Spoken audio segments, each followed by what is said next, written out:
Movies tribe प्रस्तुत करता है the cave of the yellow dog. Director है बायम बासुरेन दावा और IMDb रेटिंग 7.5 है। ऐसे ही बेहतरीन कहानियां मुझसे सुनने के लिए आपको क्या करना है?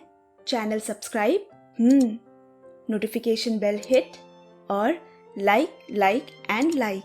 चलिए अब सुना जाए। एक आदमी किसी पहाड़ में अपने कुत्ते को दफना रहा है। उसने उसकी पूंछ काटी और सर के पास रख दिया। बगल में खड़ी उसकी बेटी ने पूछा, ऐसा क्यों किया आपने? तो वो बोला, ताकि अगले जन्म में वो सुंदर बालों वाला इंसान बनकर जन्म ले। दारम और डॉर्जी अपने 3 बच्चों के परिवार के साथ मंगोल प्रदेश के एक बीहड़ इलाके में रहते हैं। रात रात भेड़ियों के हमले होते हैं वहाँ। अब कल रात की ही बात है, भेड़ियों ने उनके 2 भेड़ों को मार डाला। तभी नानसाल की स्कूल की गाड़ी आ पहुंची और इधर डॉर्जी ने मरे भेड़ों को ढाक दिया। नानसाल उनकी सबसे बड़ी बेटी है। वो बोर्डिंग स्कूल में पढ़ती है क्योंकि वहाँ दूर दूर तक कुछ है ही नहीं। एक से दूसरे घर के बीच भी मीलों की दूरी होती है। नानसाल अपने पापा को स्कूल की किताबें दिखा रही है। वो पहली पीढ़ी है ना उनके घर से जिसे पढ़ने का मौका मिला है। ये बहुत खास बात है दारम और डॉर्जी के लिए। नानसाल खेलते हुए अपने छोटे भाई बहनों को स्कूल के बारे में बता रही है। तभी दारम ने नानसाल से कुछ याक के गोबर के उपले लाने को कहा। आज उन्हीं मरे भेड़ों का गोश्त पकाया जाएगा। डॉर्जी उनके इलाके के 2 शिकारियों से मिलने गया है जो जंगली जानवरों से उनके भेड़ बकरियों को बचाते हैं। उन्हें कल की हुई घटना की खबर दे दे ताकि वो चौकन्ना हो सके। समय बदल रहा है। लोग अब पहाड़ छोड़कर शहरों की तरफ पलायन कर चुके हैं। लोग झुंड में नहीं रहते हैं और इसीलिए जंगली जानवरों से मुकाबला करना भी मुश्किल हो गया है। यहाँ याक के उपले इकट्ठे करते वक्त नानसाल को एक गुफा से आवाज सुनाई दी। अंदर जाकर देखा तो एक छोटे से कुत्ते का बच्चा है। उसे गोद में उठाकर वो खेलने लगी। उसने थोड़ी देर इधर उधर भी देखा, शायद उस कुत्ते की माँ आ जाए। जब कोई नहीं दिखा तो वो उसे घर ले आई। दारम ने उसे डांटा, ये किसी का पालतू होगा, कोई इसे ढूंढता होगा, तुम क्यों उसे ले आई? लेकिन फिर उस छोटे से बच्चे को देखकर उसे पुचकारने लगी। नानसाल ने उसका नाम ज़ोखोर रखा, पर डॉर्जी इसके सख्त खिलाफ है क्योंकि हो सकता है ये बच्चा भेड़ों की झुंड में शामिल हो और वो उसकी गंध सूंघते हुए यहाँ आ जाए। अभी कल ही तो हादसा हुआ है और ऐसी गुफाओं में पालतू नहीं जंगली जानवर रहते हैं, पर छोटी नानसाल उसे रखना चाहती है। डॉर्जी ने दारम से कहा, तुमने ही शय दी है इस कुत्ते को रखने की, इसीलिए उसे अब मना करना मुश्किल हो रहा है। बाजार नीचे शहर में लगता है। आना जाना लेकर 2 दिन लग जाते हैं। भेड़ों की खाल बेचने के लिए डॉर्जी को शहर जाना होगा। आज सुबह से उसने उस कुत्ते के बच्चे को नहीं देखा, शायद भाग गया है। उसने दारम से बच्चों का ख्याल रखने और नानसाल को कुत्ते के बच्चे से दूर रखने को कहकर निकल पड़ा। नानसाल भेड़ के दूध से पनीर निकालने में माँ की मदद कर रही है। तभी वो बोली, मैंने ज़ोखोर को भेड़ों के बीच छुपा दिया है ताकि वो बाबा को नजर ना आए। उसकी माँ बोली, उसे वही छोड़ आओ, हम उसे नहीं रख सकते। तुम क्यों उसे नहीं रखना चाहती? नानसाल ने सवाल किया। तब दाराम ने उससे अपनी हथेली खोलने को कहा और बोली, क्या तुम हथेली के बीच में अपने दांतों से काट सकती हो? नानसाल काफी कोशिशों के बाद भी नहीं काट पाई। तब दाराम ने उसे समझाया, कई बार चीजें सामने होती है मगर फिर भी उन्हें पाया नहीं जा सकता। इन पहाड़ी लोगों की बात ही अलग है। यहाँ के लोग बहुत आत्मनिर्भर होते हैं। अब देखो ना, इतनी छोटी सी उम्र से ही नानसाल घोड़े पे सवार होकर भेड़ हाँकने जा रही है। पीछे पीछे ज़ोखोर भी है। दाराम बोली, पहाड़ की चोटी को देखकर दिशा का अंदाजा लगाना और ज्यादा दूर मत जाना। दोपहर में भेड़ों को पानी के किनारे रोक नानसाल भी मुंह हाथ धो रही है। उसने ज़ोखोर से कहा, क्या तुम भी वापस गुफा चले जाना चाहते हो या मेरे साथ रहना चाहते हो? थोड़े समय बाद उसने देखा कि ज़ोखोर कहीं आसपास नहीं है। उसने ज़ोखोर को बहुत आवाजें लगाई और उसे ढूंढते हुए काफी दूर निकल आई। अब शाम हो आई है। दाराम की भेड़ें तो लौट आई, पर नानसाल कहीं नहीं है। उसने बच्चों को जल्दी जल्दी खाना खिलाया और नानसाल को ढूंढने निकल पड़ी।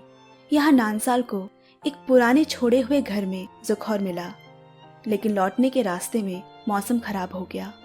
फिर एक बूढ़ी औरत के घर उसे आश्रय मिला। उसने नानसाल के गीले कपड़े सुखाए, बाल पोंछे, फिर दूध पीने को दिया। ज़ुखौर भी नानसाल के पास ही बैठा है। बूढ़ी औरत बोली, शुक्र है ये कुत्ता उस गुफा में नहीं फंसा। कौन सी गुफा? उसने पूछा। उस बूढ़ी औरत ने एक बहुत ही अजीब सी कहानी सुनाना शुरू किया। बहुत समय पहले की बात है। एक अमीर आदमी यहाँ रहता था। उसकी एक बेहद खूबसूरत बेटी थी। वो अक्सर बीमार रहने लगी। उस आदमी ने वो हर कोशिश की, मगर कोई फायदा नहीं हुआ। तब वो एक ज्ञानी आदमी से मदद मांगने गया। उसने कहा, तुम अपने कुत्ते से छुटकारा पालो, बेटी ठीक हो जाएगी। पर उस कुत्ते को वो मार नहीं पाया। वो उसे एक गुफा में बंद करके रखता और समय समय पे खाना दिया करता। इससे उसकी बेटी ठीक हो गई। फिर क्या हुआ? नानसाल ने पूछा। फिर वो कुत्ता उस गुफा से भाग गया। कुछ समय बाद उसकी बेटी की शादी हो गई। उन्हें एक औलाद हुई, जो शायद उसी कुत्ते का पुनर्जन्म था। तब तक बारिश भी रुक गई। उसे ढूंढते हुए दारम भी आ पहुंची। उसने बूढ़ी औरत को शुक्रिया कहा। घर वापस आकर उसने माँ से पूछा, क्या पुनर्जन्म सच में होता है? माँ बोली, हाँ, पर वो सिर्फ छोटे बच्चे को याद होते हैं। जब वो अपने मन से कहानियां कहते हैं, वो उनके पुनर्जन्म की बातें होती है। उस बूढ़ी औरत ने कहा था, इंसानी जन्म मुट्ठी भर चावल का इस सुई में थमने जैसा होता है, जिसकी उम्मीद बहुत कम है। इंसान बनकर जन्म लेना भी भाग्य की बात है। वही कहानियां सोचते सोचते नानसाल को नींद आ गई। अगले दिन अपनी बहन के साथ खेलते हुए उसकी छोटी बहन बोली, मुझे बादलों में ऊंट दिख रहा है। नानसाल को कल की बात याद आ गई। नानसाल ज़ुखौर के साथ खेल रही है। तभी दूर से उसे पापा आते हुए दिखे। वो ज़ुखौर को लेकर दौड़कर घर के पीछे वाले हिस्से में छुप गई। डॉर्जी कई दिनों बाद घर आया। भेड़ों की चमड़ी बेचकर अच्छी कमाई हुई है, पर उसे लगता है कि जिस तरह सब शहरों की तरफ का रुख कर रहे हैं, उसे भी वहाँ एक नौकरी ढूंढनी चाहिए। बदलते समय के साथ इंसान की विचारधारा भी बदलने लगती है। वो घर के लिए कुछ जरूरी सामान और एक टॉर्च लाया है। बच्चों को चॉकलेट्स और खिलौनों में एक कुत्ता दिया। वो तीनों खेल ही रहे थे कि इतने में ज़ुखौर भी अंदर घुस आया, जिसे देख डॉर्जी बहुत नाराज हुआ। अगले दिन डॉर्जी ने कोशिश भी की कि ज़ुखौर को शिकारियों को बेच दे, लेकिन बीच में आकर नानसाल ने ज़ुखौर की गुफा से मिलने वाली बात बता दी, जो कि कहानियों के मुताबिक एक अपशकुन है। शिकारियों ने ना कह दिया। अब डॉर्जी लकड़ियां काट रहा है और दाराम उसके पास आकर बैठ गई। उसकी नाराजगी भी सही है। पता नहीं ज़ुखौर कहाँ से आया है। क्या हो कल उसकी गंध सूंघते हुए भेड़िया आ जाए।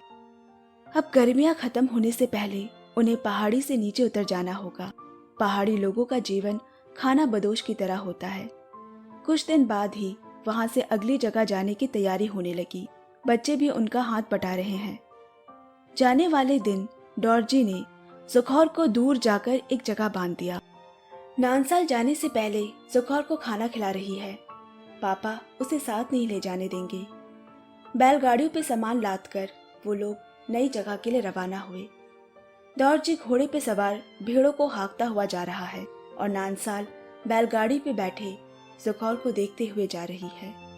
काफी दूर निकल जाने के बाद अचानक दाराम ने गौर किया कि जिस पालने में सबसे छोटे बेटे को रखा था, वो वहां नहीं है। हर बैलगाड़ी में देखा गया, वो कहीं भी नहीं है। डॉर्जी उसे ढूंढने तेजी से वापस उसी तरफ भागा। वो बच्चा कब पालने से उतरकर मिट्टी में खेलने लगा, किसी का ध्यान ही नहीं गया। दूर गोश्त के लिए लड़ाई कर रहे गिद्धों की तरफ वो जाने लगा।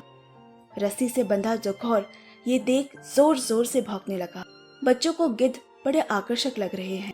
किसी तरह कोशिश करते हुए ज़ुखौर ने खुद को रस्सी से आजाद किया और सीधा बच्चे की तरफ दौड़ा।